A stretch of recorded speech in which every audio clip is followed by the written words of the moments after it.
OYO room रे रहिबा सुविधाजनक बोली अधिकांश लोक दूर यात्रा कले किंबा बाहर को गले ए रूम रे रहिबा को पसंद करते। रूम सर्विस भल मिलवा सहित कम टंकार रहणी व्यवस्था मध्य हो जाए। प्रेमी जुगलंक पई ओयो रूम भी बेसी खास कारण से अंतरंग मुहूर्त बिताइबा निरापद स्थान मिल जाए।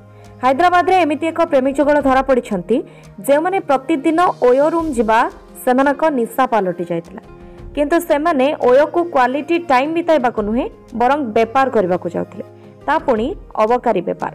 पुलिस डर रे देवंदुला राजू एवं संजना करुथिले गंजेई कारबार। गत शुक्रवार एसटीएफ पुलिस एहार सूचना पाई होटेल उपरे रेड करथिला, जेउठारे गंजेई सहित दुई प्रेमी जुगलंकु गिरफ्त करा जायछि। पुलिस बयान आधार रे दुहे प्रतिदिन ओयो जाई गंजेई बिकुथिले। सेमाने विभिन्न स्थानरू गंजेई आनी बेपार करुथिबा बेले दुहे लग्जरी लाइफ बिताइबा को चाहुथिले। गंजेई बेका टंकारे दुहे मालामाल हेबा को चाहुथिले। पुलिस को चकमा देबा लागि दुहे ओयो रूम रे बेपार करुथिबा जणा पड़िछि। तबे पुलिस गिरफ परे घटनार तदंत चलाइछि। ब्यूरो रिपोर्ट अभय न्यूज ओडिशा।